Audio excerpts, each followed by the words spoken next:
isinya adalah kajian hasil penelitian dan landasan teori. Jadi ada 2 poin yang akan kita buat di sana, tapi Ibu rasa untuk bab 2 kalian tidak akan menemui kesulitan karena sejak pertama kali kita ketemu di pertemuan pertama itu kalian sudah melakukan penelusuran referensi untuk mencari satu judul gitu ya. Jadi silakan nanti hasil review yang sebelumnya di pertemuan pertama kalian lakukan itu bisa dipakai untuk menuliskan bab 2. Oke, di bab 2 ini memang kalau di proposal strukturnya berbeda ya untuk PUI, tapi nggak apa-apa. Mungkin semester depan kalian ngambil PUI, kalau di PUI bab 2-nya itu isinya tinjauan pustaka dan teori. Tapi sebenarnya isinya itu sama. Ya, poinnya juga ada 2, tinjauan pustaka dan dasar teori.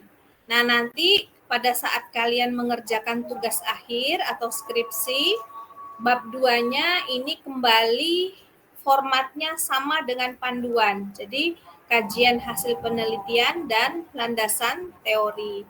Isinya juga sama, sesuai dengan panduan yang di sini. Kita bahas dulu untuk kajian hasil penelitian. Kajian hasil penelitian di sini ya, isinya itu adalah rujukan-rujukan yang kita jadikan sebagai acuan utama atau primer. Nah, acuan utama ini kita ambil biasanya dari artikel berkala ilmiah ya, jurnal gitu ya, yang bisa kita ambil tetapi harus relevan dengan bidang yang kita teliti. Kalau misalnya kalian meneliti tentang IoT, maka carilah artikel yang membahas tentang IoT, gitu ya. Lalu di sini acuan primer ini harus terkini. Terkini di sini berarti ada batasan waktu. Untuk kajian hasil penelitian dibatasi 3 tahun terakhir untuk melihat supaya judul itu betul-betul fresh ya, tidak yang judul sudah digoreng-goreng berulang kali untuk menjamin kekiniannya. Jadi hati-hati kalau kemarin kalian nge-review atau mencari rujukan referensi itu lebih dari 3 tahun, silakan langsung diganti ya. Oke, lalu yang kedua, poin yang kedua itu landasan teori. Untuk landasan teori, di sini kita pakai sebagai data sekunder tambahannya. Jadi di sini acuan yang kita pakai di sini biasanya buku, gitu ya, atau handbook boleh, ya, e-book juga boleh. Nah, jadi landasan teori yang kita pakai itu ada kaitannya dengan kata kunci dari judul yang kita buat. Jadi jangan terlalu banyak mengutip teori tetapi tidak ada kaitannya dengan tema penelitian yang kita lakukan, gitu ya. Jadi silakan dicari kata kuncinya dulu dari penelitian kita, lalu kalian lakukan penelusuran di e-book, di buku, ya, handout atau apapun. Nah, itu supaya nanti tidak terlalu gemuk landasan teorinya, tetapi tidak esensi. Nah, jadi harus hati-hati, jangan sampai membuat landasan teori di luar dari topik yang kita angkat atau di luar dari kata kunci. Yang kita tambahkan di dasar teori itu misalnya analisis model. Nah, itu harus kita tambahkan. Kenapa? Karena nanti di saat kalian melakukan perancangan, di situ kita akan membangun analisis model. Analisis model sistem biasanya la haula wala quwata illa billah. Maaf ya, petirnya ngeri banget. Kebetulan Ibu ada di atas jadi kelihatan sekali. Sampai mana tadi ya Ibu lupa? Apa ya? Jadi lupa Ibu.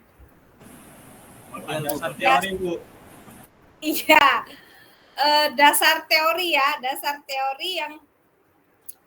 teori yang kita ambil ya itu Satu, harus sesuai dengan tema yang kita angkat.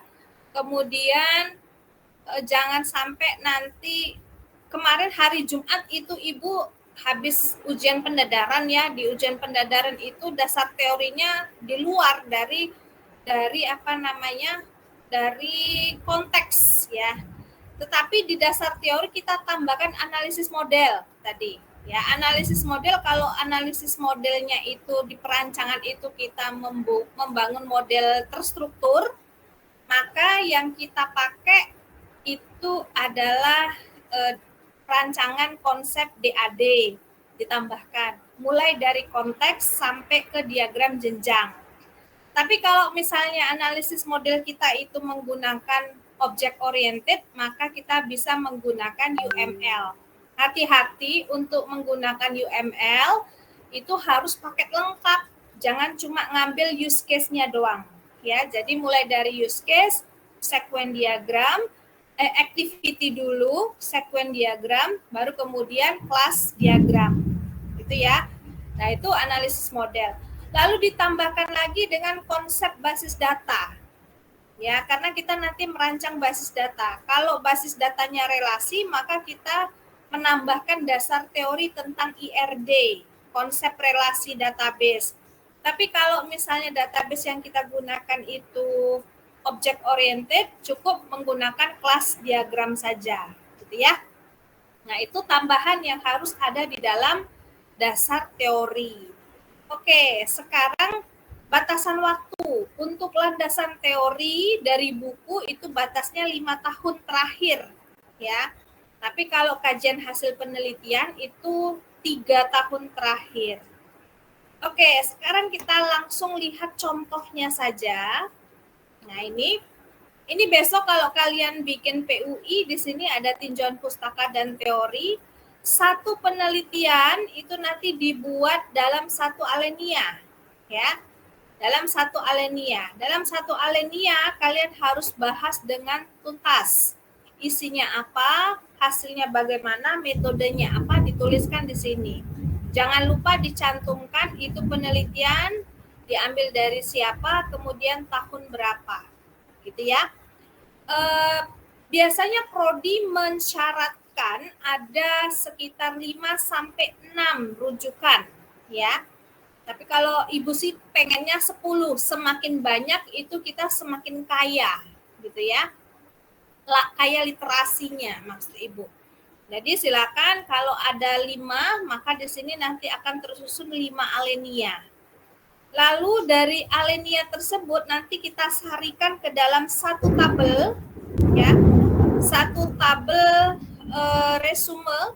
Jadi di sini nanti kita tuliskan judulnya apa, penulis, tahun, kemudian teknologi yang digunakan apa, kemudian tools yang dipakai, kemudian penggunanya siapa, termasuk di situ fitur-fitur yang diciptakan apa. Oke. Ini kita susun untuk melihat perbedaan dari penelitian sebelumnya dengan penelitian yang kita lakukan. Nanti di tabel ini di paling bawah, nah ini, yang paling bawah ini adalah rencana di penelitian kita. Sehingga nanti akan terlihat perbedaannya dengan 5 peneliti sebelumnya. Nah, jadi itu cara menuliskan kajian hasil pustaka. Ya. Lanjut ke penulisan dasar teori. Ya. Penulisan dasar teori di sini Ibu sudah tadi menyampaikan, pilihlah kata kunci yang ada di dalam penelitian kita. Kata kuncinya apa? Ya. Lalu jangan sampai salah di dalam menuliskan rujukan. Artinya begini, kalian jangan hanya copas saja, copy paste saja, tinggal petik saja dari buku, kemudian dituliskan, dicantumkan, kemudian tahunnya berapa. Tetapi sebaiknya kalimat yang kalian petik itu diparafrase dulu, ya, diparafrase. Jadi supaya apa? Supaya nanti tingkat plagiasinya tidak tinggi kalau dicek. Bayangkan kalau ada berpuluh orang mengambil kutipan dengan kalimat yang sama, maka tingkat plagiarismenya jadi tinggi nanti. Maka pada saat kalian mengutip, itu lakukan parafrase.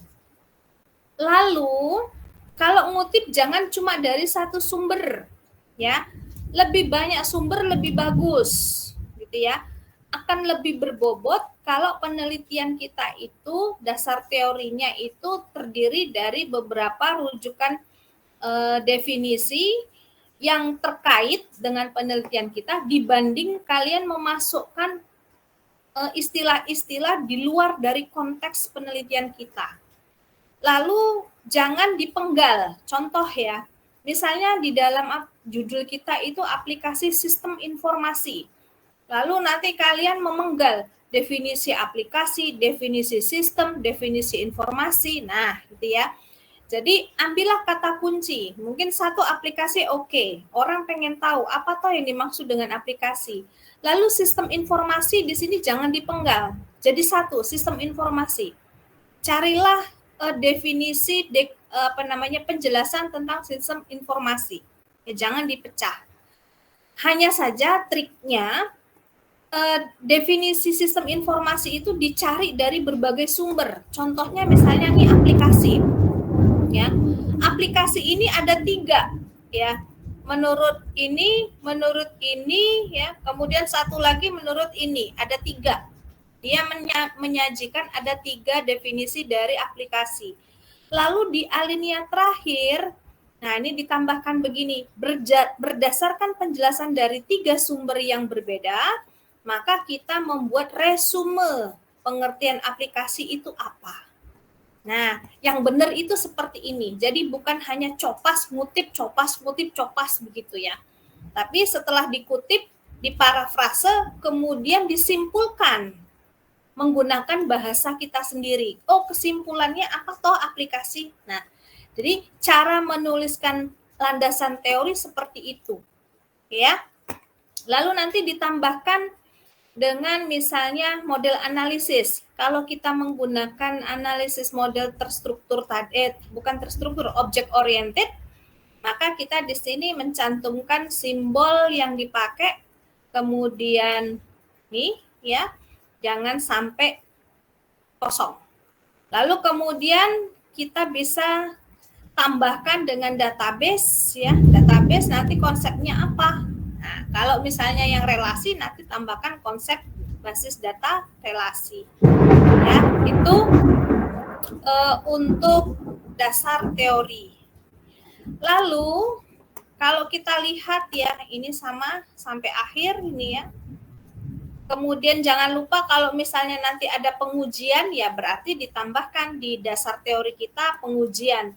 Oh, ini menggunakan pengujian black box testing, ya berarti kalian harus menambahkan dasar teori tentang black box testingnya, gitu ya. Oke, jadi ini isi dari bab 2. Ini kalau PUI besok caranya membuat seperti itu. Ini ada satu lagi. Esensinya sama seperti yang sudah Ibu jelaskan tadi, ya. Di sini kajian hasil penelitian, ada hasil penelitian satu alinea 1 gitu ya. Kemudian dirangkum dalam sebuah tabel perbandingan sama dengan seperti yang tadi, kemudian ditambah dengan landasan teori ya. Nah, ini contoh yang kurang baik. Menurut ini. Kemudian menurut Tata Sutabri ini gitu ya. Tapi nggak ada resume, berbeda dengan seperti yang tadi. Mestinya ini juga misalnya judulnya misalnya sistem informasi ya. Nah, ini yang tadi Ibu bilang sistem dipecah, informasi dipecah, kemudian sistem informasi. Nah, gitu ya. Jadi yang ini sistem dan informasi ini sebenarnya tidak penting, ini dibuang saja yang ini. Jadi kita cukup mengambil ini saja, sistem informasi menurut Tata Sutabri, kemudian cari lagi, nah ini malah cuma satu, ya. Cari sistem informasi misalnya dari bukunya McLeod atau dari bukunya yang lain, lalu kemudian jangan lupa disimpulkan, gitu ya. Nah itu cara menulis yang benar untuk dasar teori. Oke, karena ini model basis datanya relasi, ya berarti nanti simbol relasinya juga disampaikan. Jadi begini, jangan sampai kalian nanti di perancangan ada flowchart tapi di dasar teorinya nggak ada konsep flowchart. Kalau misalnya di perancangan, misalnya di dasar teorinya ada UML, tapi ternyata di bab 4-nya kalian tidak menggunakan UML, tapi menggunakan DAD atau data flow diagram. Nah, itu artinya tidak konsisten, ya. Jadi harus sama antara bab 2 dengan bab 3-nya untuk analisis model dan basis datanya. Oke, jadi itu sama dan yang lain-lain sampai terakhir. Ya, jadi pilihlah kata kunci yang harus masuk, yang tidak perlu masuk seperti apa ya, tools ini sebenarnya tidak perlu masuk ke dalam dasar teori. Ya, ini hanya tools, jadi nggak perlu dimasukkan. Jadi kalian harus bisa memilih mana yang masuk ke dalam dasar teori, mana yang tidak perlu. Oke ya. Lalu jangan lupa setiap kutipan ini harus kita rujuk di dalam daftar pustaka. Di terakhir ini ya. Nah, ini daftar pustaka. Cara menuliskan daftar pustaka juga dicek di sini hurufnya disorting berdasarkan huruf depan. Ya. Sampai belakang. Nah, untuk menuliskan daftar pustaka ini kalian harus membaca panduan, ya. Karena kalau kita mengutip dari buku, kemudian kita kutip lagi dari artikel, itu cara penulisannya berbeda. Nah, ini ada di bab 2, ini cara pengacuan dan pengutipan.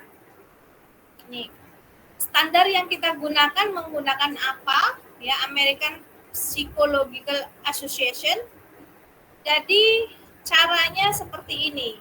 Jadi untuk kutipan dari buku, dari artikel, itu cara mengutipnya sudah dijelaskan di sini.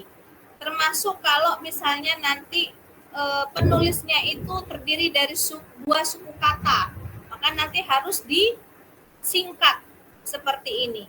Nanti kalau disorting ya berarti ini harus menjadi huruf depan di sortingnya, ini yang dipakai untuk sorting yang paling atas. Gitu ya. Nah, silakan nanti ini dibaca cara menulisnya, kemudian tuangkan ke dalam daftar pustaka. Kalau kalian pakai tools, misalnya pakai Zotero, pakai Mendeley, itu enak ya. Jadi kita tidak perlu khawatir ada rujukan yang tercecer. Tapi kalau kalian manual ya berarti harus memastikan yang ditulis di dalam bab 2 itu harus tercover di dalam daftar pustakanya. Ya. Diperhatikan juga ini ya.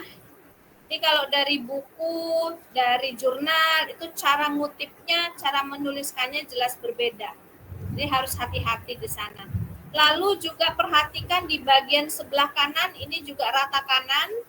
Kemudian yang sebelah kiri ini ada bagian yang menjorok ke dalam. Nah, nanti silakan dicek di panduan penulisan itu jarak dari margin kiri sampai masuk ke sininya itu berapa? Apakah 1,5 atau 1,1 atau 1,2? Nanti dilihat. Oke, itu untuk bab 2. Jadi bab 2 itu nanti mulai ditambahkan daftar pustaka. Ya, ini juga sama. Daftar pustaka, kemudian konsistensi spasi juga harus dijaga. Jadi kalau spasi kita pakai 1,5 ya berarti ini juga nanti spasinya jangan jadi 2 atau jadi 1, tapi tetap jadi 1,5 spasi, ya. Oke, jadi itu penulisan untuk bab 2 sampai ke daftar pustakanya. Silakan kalau ada yang mau ditanyakan, karena nanti setelah ini kalian harus melanjutkan menulis bab 2. Lalu kemudian disubmit seperti biasa di learning. Nanti insya Allah minggu depan Ibu review seperti biasa. Oke.